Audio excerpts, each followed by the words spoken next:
Bonjour à tous, bonsoir à toutes, suivant l'endroit d'où vous nous recevez dans le monde. Bienvenue sur la chaîne YouTube IJC Group, où nous vous présentons chaque lundi, midi, heure d'Haïti, IJC le podcast, un journaliste dans les coulisses du pouvoir. Nous sommes à notre 3e saison de cette série qui marche lentement, mais sûrement vers sa fin. Voici l'épisode 9, dont le thème est le suivant.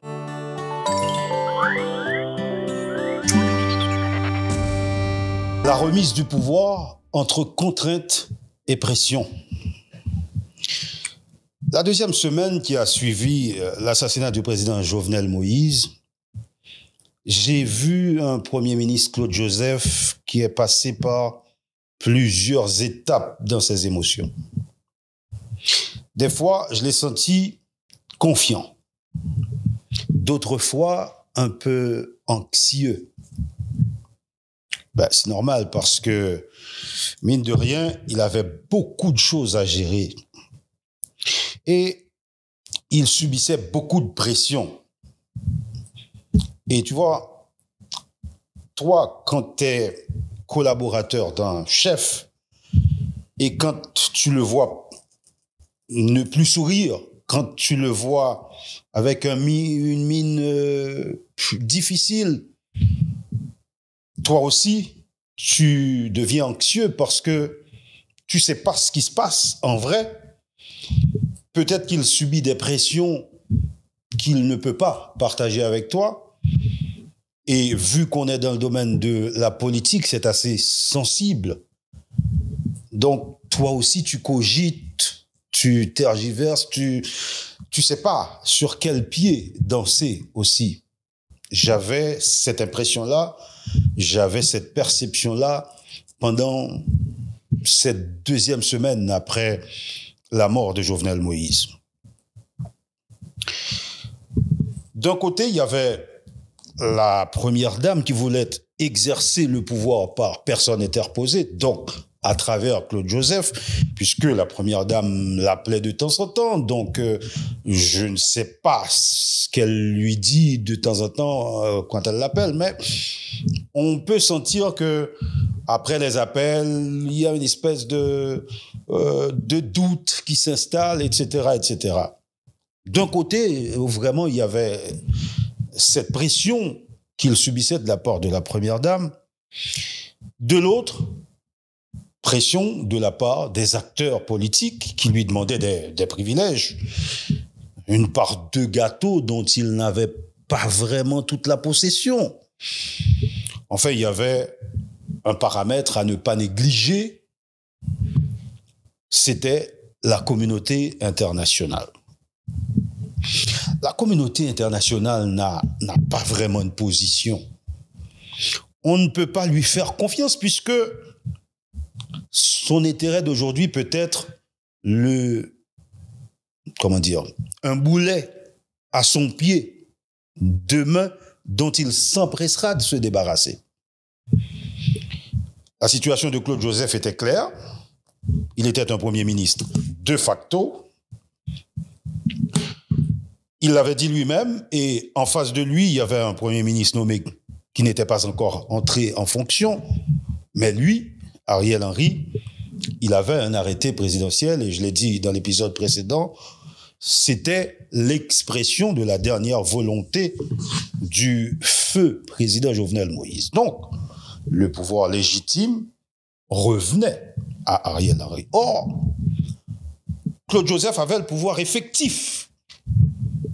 Il trouvait sa légitimité dans le soutien qu'il pouvait bénéficier de la part des secteurs vifs de la société. Mais Claude Joseph marchait sur des œufs. Et de surcroît, Claude Joseph n'avait pas d'assises politiques. Donc, il n'avait pas le soutien des dinosaures politiques haïtiens qui pouvaient convoquer des manifestations, qui pouvaient bloquer les rues, etc., etc. Je vous le disais, même dans le camp des jovenelistes, il y avait des adversaires, voire des ennemis politiques de Claude Joseph. Certains ne comprenait pas que Jovenel Moïse l'ait choisi pour remplacer Jude Joseph. Au sein même du Conseil des ministres, au niveau du secrétariat du Palais national, on murmurait certaines choses et c'est pour cela que l'accès au Palais national lui a même été refusé après l'assassinat de Jovenel Moïse. Il voulait se rendre au Palais, mais on lui a refusé l'accès. Le vendredi 16 juillet 2021, le Premier ministre me demande d'appeler pour lui Ariel Henry. Je l'appelle. Je tombe une première fois sur son répondeur. Je le rappelle 2 minutes plus tard et il répond. Et je lui passe le Premier ministre dans son bureau et je quitte le bureau. Donc, je ne sais pas ce qu'ils se sont dit. Mais après, je finirai par comprendre que les deux hommes se sont convenus d'une rencontre plus ou moins secrète encore. Est-ce qu'il y a des secrets? Vraiment, mais bon, plus ou moins secrète dans la résidence privée du Premier ministre en fonction. À Vivi Mitchell, donc. Une ébauche d'accord politique a même été préparée par le directeur de cabinet, Jean-Claude Barthélemy. Ariel et Claude Joseph devaient faire ce qu'on appelle dans le jargon une espèce de partage de responsabilité. Mais ce draft d'accord restera un draft, car il n'a jamais été signé par les deux hommes. Toutefois, ils se sont mis d'accord sur certains noms et une certaine liste de postes à pourvoir. Claude Joseph avait la garantie qu'il resterait ministre des Affaires étrangères dans un éventuel gouvernement de Ariel Henry. D'ailleurs, il n'était pas le seul. Jovenel Moïse avait donné la garantie à Claude Joseph, à Rockefeller Vincent, à Michel Patrick Boisvert, qu'ils resteront à leur poste, même si Jovenel Moïse était vivant, Claude Joseph resterait à son poste comme ministre des Affaires étrangères, et que Claude Joseph et Ariel Henry ont convenu aussi que Claude pouvait garder certains directeurs généraux qu'il avait lui-même nommés, notamment le directeur général de l'ONA, Djemlé Jean-Baptiste. Et que lui, comme il resterait ministre des Affaires étrangères, les jeunes loups qu'il avait lâchés dans la diplomatie, eux aussi avaient la garantie de rester en poste le temps que lui, il resterait au gouvernement. De toute manière, en tant que ministre des Affaires étrangères, c'est à lui que revient la responsabilité de nommer les diplomates, même si ces nominations seraient en accord avec le Premier ministre, mais c'est quand même lui, à la fin des fins, qui signe. Le deal, une fois acté, Ariel Henry ne voulait pas perdre de temps, il voulait tout de suite rentrer à la primature. Alors que Claude Joseph, lui, faisait de son côté tout pour gagner du temps, pour grappiller encore quelques jours. Le week-end, une fois passé, le lundi 19 juillet, tandis qu'on se trouvait à la résidence officielle du Premier ministre, Claude Joseph reçoit l'appel de l'ambassadrice des États-Unis, Michelle Sisson. Il s'isole dans son bureau et une quarantaine de minutes plus tard, il revient dans le salon et nous annonce qu'il va remettre le pouvoir. Les événements se sont rapidement enchaînés. Le corps groupe sort un communiqué pour annoncer son soutien à Ariel Henry et au gouvernement qu'il aura à constituer dans les prochaines heures. Et dès le lendemain, le cabinet ministériel était déjà constitué. Quelques noms avaient été changés dans la liste que j'avais vue, mais l'arrêté allait être publié et le cabinet ministériel allait être installé le 20 juillet 2021 au local de la primature au bicentenaire.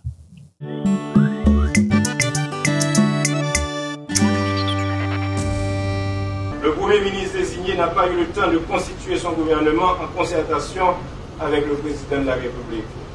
Il n'a donc pas pu être investi dans ses fonctions et installé par le chef de l'État. Ce drame épouvantable qui a plongé le pays dans l'émoi et la consternation a porté le gouvernement démissionnaire à revenir à la charge, conformément au principe de la continuité de l'État.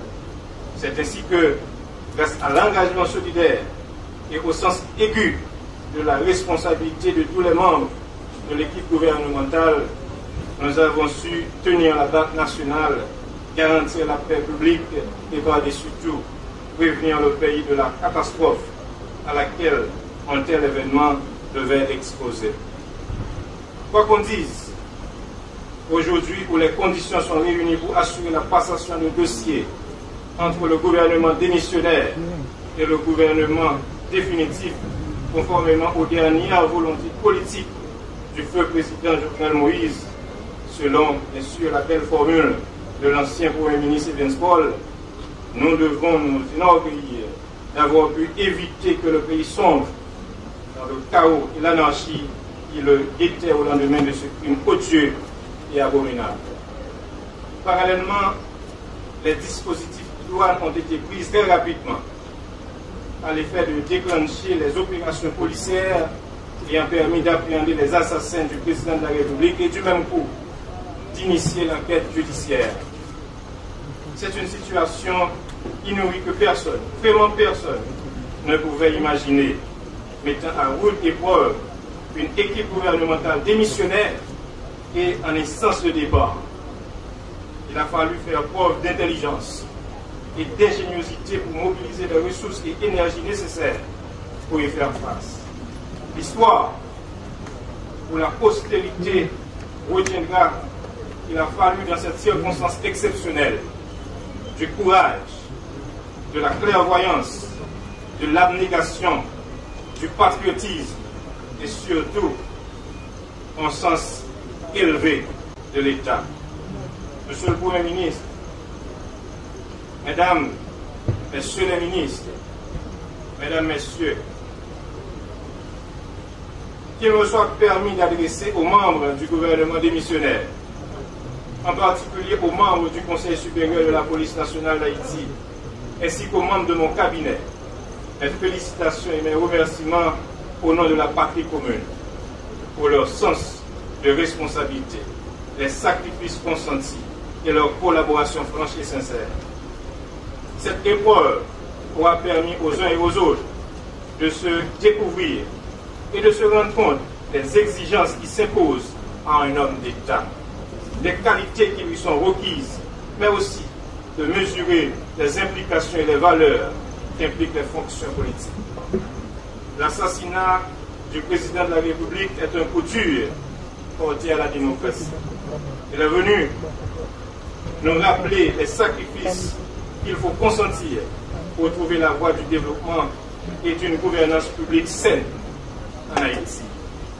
L'équipe gouvernementale qui cède sa place aujourd'hui au gouvernement de consensus restera à jamais marquée par ce sacrifice ultime d'un homme, d'un chef d'État jeune, pétri d'énergie, de courage et de dévouement, qui a voulu tant de bien pour son pays et pour lesquels on se battait à ses côtés.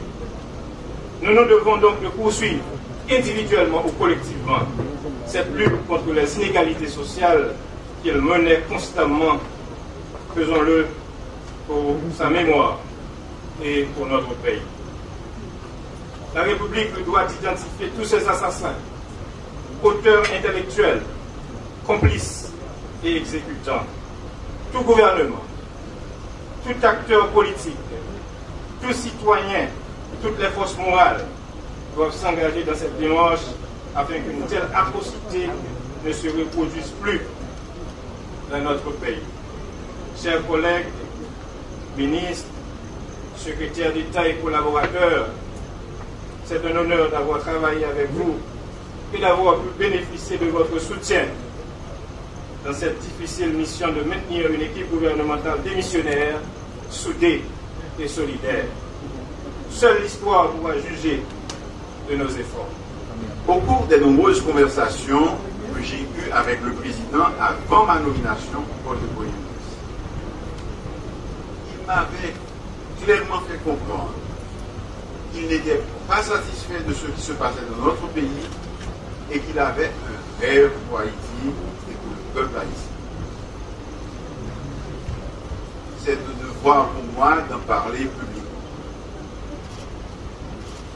Il voulait que les relations entre nos compatriotes changent et deviennent plus harmonieuses. Pour lui, il était impératif de satisfaire les besoins essentiels de la population et de consolider les bases de notre démocratie malade. Malheureusement, il a été lâchement assassiné. Et une fois de plus, nous condamnons avec la dernière rigueur ce crime inqualifiable qui laisse dans le deuil sa femme, ses enfants, sa famille et la République tout entière. Je présente à tous mes sincères condoléances et je souhaite à la Première Dame, Mme Martine Moïse, un prompt rétablissement. Cela fait bien longtemps que dans notre pays, personne n'avait osé attenter à la vie du président de la République. Ceux qui ont renoué avec cette pratique barbare devront payer de leur forfait. Oui, tous les coupables, auteurs et commanditaires devront être identifiés et traduits devant la justice haïtienne. Et je souhaite que des peines exemplaires et dissuasives soient prononcées. La nation n'attend pas moins de ses dirigeants. Plus jamais nous ne devrons vivre un tel drame. Je remercie les nations sœurs qui nous apportent leur solidarité et leurs expertises dans la conduite des enquêtes et la recherche de la vérité. Je ne pense pas que son Excellence Jovenel Moïse m'ait choisi parce qu'il avait vu en moi un surhomme capable de faire des miracles ou de tout régler d'un coup de baguette magique. Mais je crois plutôt qu'il avait vu en moi un démocrate convaincu, l'homme de dialogue et d'ouverture, capable de rassurer et d'interagir avec les différents secteurs de la vie nationale. C'est donc avec beaucoup d'humilité, sans prétention, mais avec beaucoup de détermination que j'ai accepté cette mission. Le pays a traversé une situation malouque dans tout sens. Dans le mauvais passage, et on bagaille tout le monde d'accord sur lui. Quitte c'était président, quitte ces gouvernements de Parlement, partis politiques, groupements, religion catholique, religion protestante, paysans, groupements paysans, monde qui dans le business, gros business, petit business, organisation qui défend le droit monde, association professionnelle, barreau avocat, association syndicat, association étudiant, même communauté internationale.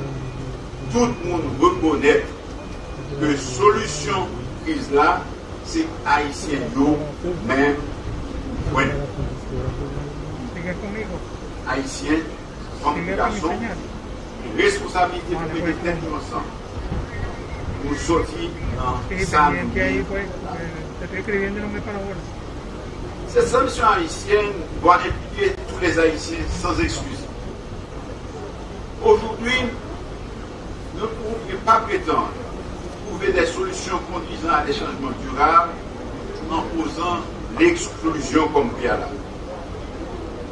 C'est pourquoi, comme je l'ai exprimé dans mon adresse à la nation, dans les jours qui viennent, je vais recommencer mes rencontres avec les représentants des forces vives de la nation en vue de construire un consensus suffisant autour d'un accord politique. Dans le gouvernement, ça, j'en ai été accordé sous ça, j'en ai été entendu. Claude Joseph était ministre des Affaires étrangères, ministre des Finances, Patrick Boisvert était dans le poste, ministre de la Justice, là, Rockefeller Vincent était dans le poste. Et puis, reste gouvernement séparé entre Ariel Henry, acteur politique qui était en face, Jovenel Moïse, qui était dans Goumen, vraiment bon Goumen, face à Jovenel Moïse. Mais, ouais, ça, discours, passation, Claude Joseph met accent sous nécessité pour le kembe pouvoir dans le cadre continuité de l'État, mais surtout pour éviter pays à tomber dans une espèce de chaos côté pièce moun pas tapka maîtriser rien.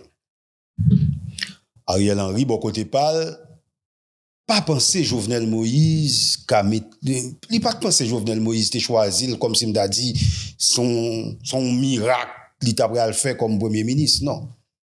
Il dit il t'a pensé que Jovenel Moïse t'ai choisi parce que Jovenel Moïse t'ai en lui-même un homme de dialogue, un nèg qui ka mettre tout acteur politique yo chita pour yo ka joindre une solution dans crise que pays a traversé.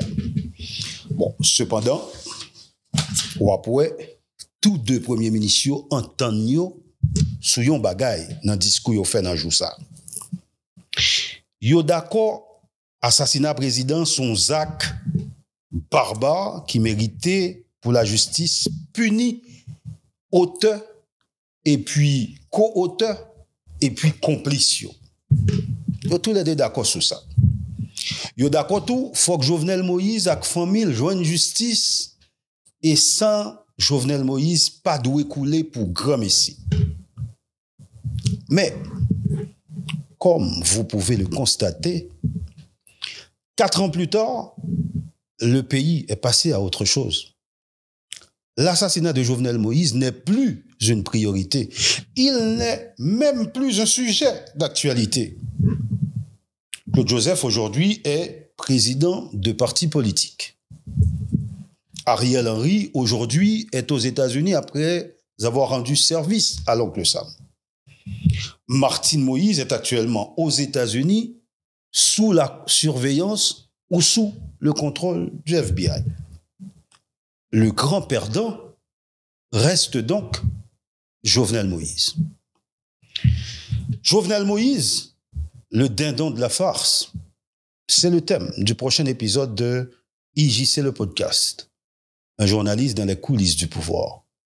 À suivre la semaine prochaine sur notre chaîne YouTube IJC Group. Vous venez de suivre l'épisode 9 de la saison 3 de la série IJC, le podcast, un journaliste dans les coulisses du pouvoir. Aimez, partagez et abonnez-vous à notre chaîne YouTube pour découvrir nos différents contenus. Pour vous abonner à la page YouTube de IJC Group, vous tapez sur le moteur de recherche youtube.com, bien entendu. Une fois que c'est fait, vous allez taper sur la barre de recherche de YouTube ijc.group. Et là, vous allez tomber sur le contenu audiovisuel de IJC. Ce qui nous intéresse dans ce cas-là, c'est le podcast Un journaliste dans les coulisses du pouvoir. On va tomber sur un contenu audiovisuel. On pourra ouvrir la vidéo. Et maintenant, il y a plusieurs onglets en bas. L'onglet qui nous intéresse, c'est l'onglet avec la petite cloche pour s'abonner. Donc, on peut s'abonner à toutes les vidéos ou bien encore personnaliser notre abonnement ou bien ne pas s'abonner du tout. Une fois, si on aime la vidéo, on peut toujours mettre le pouce en l'air ou bien encore si on n'aime pas, le pouce en bas.